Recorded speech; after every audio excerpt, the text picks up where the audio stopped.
They say the ice shard cliffs whisper when they want you to leave.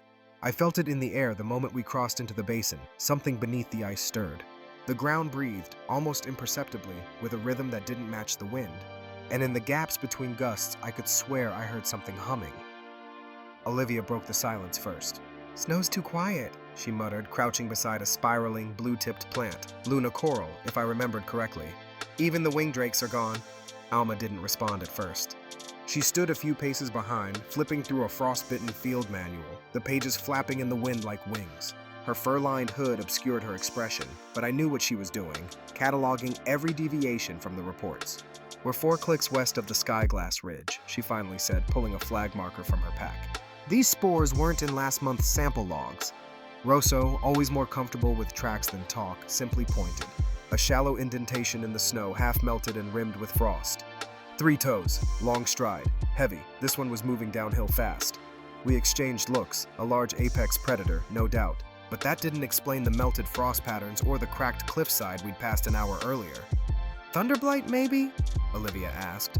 Rosso shook his head. "Not like Zinogre. No scratch marks, no sparks. This thing doesn't charge the air. It suppresses it." That unsettled me. Zinogre thrummed with energy. You could feel one before you saw it. This thing left silence in its wake. We moved deeper into the cliffs, passing through groves of frostleaf shrubs and clusters of glimmerbell bulbs, flowers whose petals caught ambient light and refracted it in icy blues and violets. Alma collected samples as we went, noting fungal growths on nearby tree trunks. "These shouldn't be thriving at this altitude. The spore saturation is too high. Something's warming the area intermittently." "Like a geothermal vent?" I asked.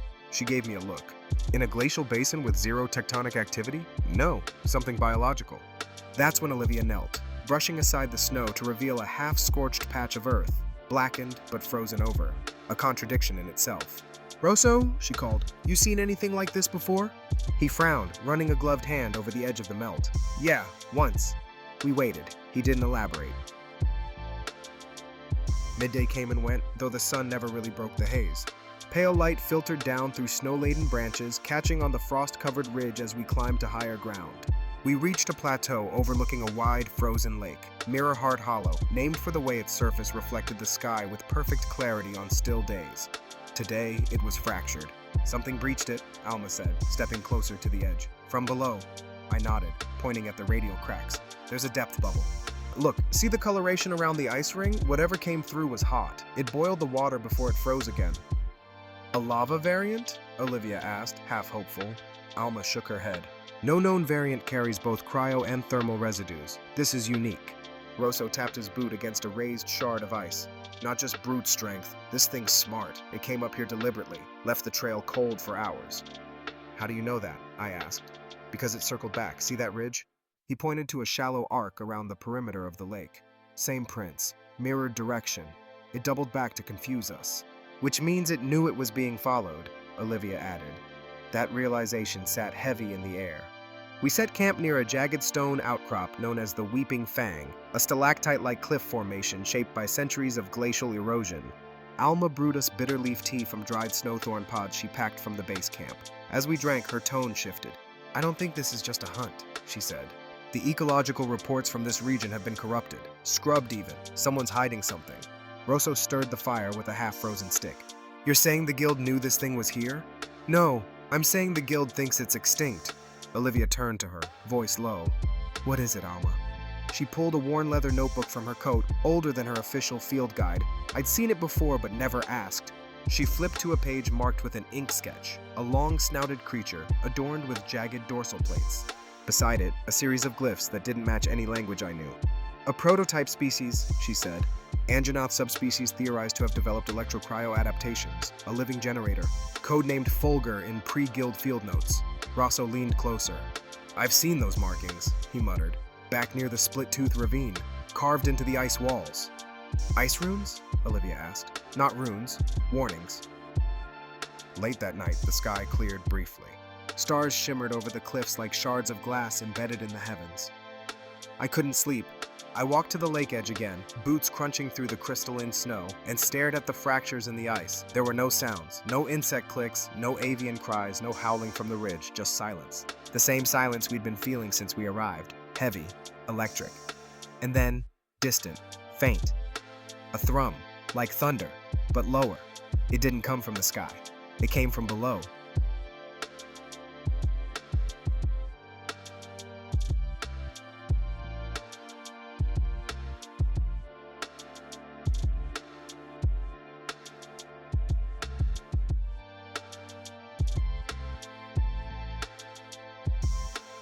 It began with the wind, not the ordinary howling gusts that knifed through the ice-shard cliffs, but a deeper, more resonant pulse, like the breath of the mountain exhaling. Our campfire flickered violently, hissing as frost swirled around it. Olivia was the first to her feet, unslinging her bow with fluid precision. "That hum again," she whispered. "It's stronger." Alma flipped open her worn notebook, candlelight illuminating pages of faded ink and sketches. Last night it was faint. Today, it's moving through the ice. Spinal vibrations. Not seismic, something. Sentient. Rosso didn't speak. He was already packing up the remaining field rations, his eyes scanning the cliffside beyond the frozen lake. We left camp in silence, trailing the fractured ice rim around Mirrorheart Hollow. The wind carried the faintest scent of scorched ozone. We crossed through a thicket of frost-bloom pines, their icy needles whispering like chimes as we brushed past. Blue spores shimmered in the air, glimmerbell pollen, disturbed by our passage. The flora here had changed even from yesterday, more warped, as if the terrain itself was reacting to the presence of something alien. Rosso stopped. He knelt beside a gnarled outcrop of silverleaf shrubs. "Look here," he said. Where the frost would normally encase each branch in delicate crystal, these had melted tips, scorched black. Not burned by fire, sundered by static. Alma squatted beside him, elemental imbalance. First the scorched soil, now this. The source is close. The snow thinned as we pressed uphill. Olivia found the first claw mark, shallow but distinct, gouged across a flat slab of obsidian black stone. 10-inch spread, she said. Deep enough to cut stone but controlled. It wasn't panicked, it's patrolling. That chilled me more than the wind. We entered the Teeth, an ancient ice canyon lined with jagged stalactites that hung like fangs from the sky. It was a place avoided by most local wildlife. No nests, no tracks. Just the long echo of our boots crunching through snow and the thrum of unseen energy that resonated through the walls. Alma paused, her eyes fixating on the ice wall to our left. "Rosso," she called. "Here!" He and I turned. Embedded in the translucent wall were glyphs, similar to the ones Alma had shown us in her notebook, but more deliberate. They spiraled outward in curling shapes, punctuated with crude depictions of claws, storms, and bones. "This wasn't carved by accident," she said, running a gloved hand over the etchings. "These are warning sigils, primitive but precise, probably left by early nomadic scouts." Olivia tilted her head. "So they knew something nested here, and they lived to warn about it." "Barely," Alma murmured. The temperature plummeted as we descended into a frost basin surrounded by 3 ridges, windless, silent, untouched. The prints began again, this time clearer, larger, 3-toed, with deep heel impressions, clawed toes, no drag lines. It was walking with purpose. Rosso crouched beside one and traced its outer edges. It passed through here 2 hours ago, maybe less. Snow's barely settled in the tracks. We spread out, eyes scanning every ridge and blind spot, but the creature was nowhere in sight, until the thrum returned, this time closer. A low pulsing vibration in the soles of our boots, and then a sound I'll never forget. A shriek, like glass shattering inside my skull. From the far ridge, a shape emerged. At first it was just a silhouette, tall, reptilian, heavy-jawed. But as it moved, its shape refracted in the air around it, like heat distortion, but laced with electrical current. Then came the flash. A burst of bioluminescence from its throat, spreading up through its dorsal plates. Blue-white arcs of electricity danced across its body. The creature stepped forward with terrifying grace, every motion precise, calculated, Fulgur Anjanath. I'd read the name in Alma's notebook, I'd heard the stories, but nothing prepared me for the real thing. Its scales shimmered like ice glass, its breath steamed in thick plumes, sparks arced between its teeth. Its tail, a ridged hammer of muscle, slammed into a boulder as it passed, cracking it in two without effort. And its eyes saw us. Not as prey, not as threat, as witnesses. We didn't attack. No one even moved. Alma raised her voice, calm but shaking. "It's displaying, not attacking," Rosso murmured. "It's waiting for something." The Anjanath lifted its head toward the sky, lightning crackling from its jaw, and loosed another roar, this one deeper, resonant, like a declaration to the mountain. Then, in a blur of motion, it turned and vanished into the ridge mist, snow swirling in its wake. Gone, leaving only silence. We stood in stunned quiet. Alma finally broke it. "We have to get this recorded. This changes everything." Rosso nodded. "It's not just apex. It's dominant. This isn't a mistake of evolution. It's a relic." I stared at the prints it left behind, still sparking faintly. "It knew we were here," I whispered. "It let us see it." Olivia sheathed her blade. "That wasn't an encounter. That was an invitation." Get this recorded changes everything. Dominant mistake of evolution relic.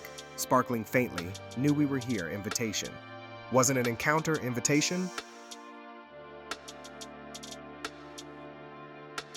The storm struck without warning. Fulgur Anjanath descended from the ridge in a burst of static and shattered snow, its thunderous roar ripping through the hollow.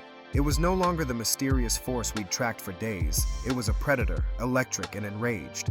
Alma darted for cover, shouting, "It's here! Stay low!" The beast slammed down with terrifying precision. Electricity radiated from its scales. Each step left melted footprints sizzling with residual arcs. Olivia launched paralysis-coated arrows, but the monster merely snarled, electricity dancing between its dorsal plates. We'd watched its patterns, studied how it marked territory, and manipulated the weather. Now we were face to face with the apex. "It's channeling lightning through visual contact," Alma warned, ducking behind a ledge. "Break its line of sight." Too late. Lightning burst from its jaws, carving through the cliffs. Rosso charged, shield raised, braving the storm. Sparks flew as he deflected a tail swipe that crushed the ice behind him. I fired a blast arrow, striking near its eye. The beast reeled. Alma used the window to leap from a ledge, driving her longsword into a glowing seam in its neck. Electricity surged, but she held firm. "Now! Olivia!" Frost arrows struck the exposed plates. The creature shrieked and bucked, throwing Alma against a snowbank. She didn't rise. I rushed to her side. She was alive, barely. Rosso's expression darkened. "It's charging its final burst," Olivia yelled from atop the ice arch. The Anjanath reared, glowing with white-hot electricity. Storm winds screamed around us. Rosso looked to me, now or never. He took Alma's sword, nodded once, and sprinted through the chaos. Arcs lashed his armor as he closed the distance. I circled wide, knocking a dragonfile arrow. Rosso drove the blade deep into its shoulder. I fired. The arrow struck between its eyes. Thunder exploded. Light and force rippled out in all directions. I hit the ground hard, dazed. When the storm cleared, the Anjanath lay still. We approached cautiously. Alma, groaning, stood beside Rosso. Olivia exhaled, lowering her bow. "It was more than a monster," Alma said. "It was nature's fury, made flesh." Rosso knelt beside the fallen beast, and we survived it, together. I placed a hand on its snout. "Rest, Thunderheart. The storm is over."